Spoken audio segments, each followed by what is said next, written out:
শহরের কোলাহল থেকে অনেক দূরে সবুজে ঘেরা ছোট্ট এক গ্রামে জন্ম নিয়েছিল রুদ্র।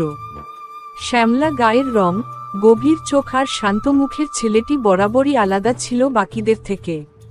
সে সহজেই মানুষের মন বুঝে নিত। আর একেবারে তার বিপরীত, শহরের অভিজাত পরিবারে জন্ম নেওয়া মেয়েটি সুরভি।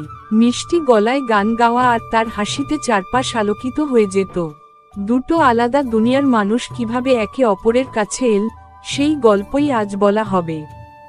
এক গ্রীষ্মের ছুটিতে সুরভি তার মামার বাড়ি এল গ্রামে। শহরের কংক্রিটের জঙ্গল থেকে প্রকৃতির কোলে এসে তার মন ভরে উঠল। একদিন গোধূলি বেলায় পুকুর পাড়ে হাঁটতে হাঁটতে সে দেখে রুদ্র বাঁশির সুর তুলছে। সুরভির মনে হলো যেন এই সুর তাকে কোথাও টেনে নিয়ে যাচ্ছে। সে চুপচাপ দাঁড়িয়ে শুনতে লাগলো। রুদ্র তার দিকে তাকিয়ে মৃদু হেসে বলল, এই গ্রামে নতুন এসেছ? সুরভি প্রথমে কিছু বলতে পারেনি।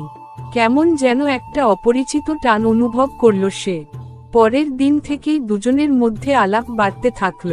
সুরভি জানতে পারল রুদ্র খুব ভালো আঁকতে পারে, প্রকৃতির দৃশ্য ফুটিয়ে তোলে ক্যানভাসে। অন্যদিকে রুদ্র মুগ্ধ হয়ে শুনত সুরভির গানের সুর। গ্রামের মেলায় দুজনে একসঙ্গে ঘুরল। বাতাসে যেন একটা মিষ্টি উত্তেজনা ছড়িয়েছিল। চোখে চোখ পড়লে দুজনেই অপ্রস্তুত হয়ে হেসে ফেলত।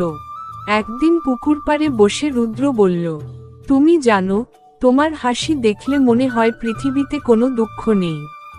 সুরভির গাল লজ্জায় লাল হয়ে উঠল।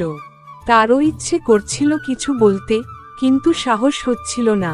মনের মধ্যে একরাশ কথা জমা ছিল, তবে সে শুধু বলল, তোমার সুরে এক অদ্ভুত শান্তি আছে রুদ্র। এই প্রথমবার তারা বুঝতে পারল, যা অনুভব করছে তা বন্ধুত্বের সীমা ছাড়িয়ে গেছে। কিন্তু সুখ যেন বেশিক্ষণ থাকে না। সুরভির বাবা জানতে পারলেন গ্রামের এক ছেলের সঙ্গে তার মেয়ের বন্ধুত্বের কথা। তিনি রেগে গেলেন। তুমি ভুলে যাচ্ছ তোমার সমাজ, তোমার ভবিষ্যৎ, বললেন তিনি। সুরভিকে তড়িঘড়ি করে শহরে নিয়ে যাওয়া হলো। রুদ্র কিছু বলতে পারল না, শুধু চেয়ে চেয়ে দেখল তার জীবনের আলো অন্ধকারে মিলিয়ে গেল। দিন গড়িয়ে মাস, মাস গড়িয়ে বছর। রুদ্র প্রতিদিন সেই পুকুর পাড়ে যেত। বাঁশি বাজাত, যেন তার সুর সুরভির কাছে পৌঁছে যাবে। অন্যদিকে সুরভি শহরে ব্যস্ত হয়ে পড়েছিল পড়াশোনা আর দায়িত্বের মধ্যে। কিন্তু গভীর রাতে, একলা বিছানায় শুয়ে, সে এখনো শুনতে পেত সেই বাঁশির সুর, দূরে কোথাও থেকে ভেসে আসছে। কয়েক বছর পর সুরভি তার ইচ্ছেতে আবার গ্রামে ফিরল। এখন সে বড় হয়েছে, নিজের সিদ্ধান্ত নিজে নিতে পারে।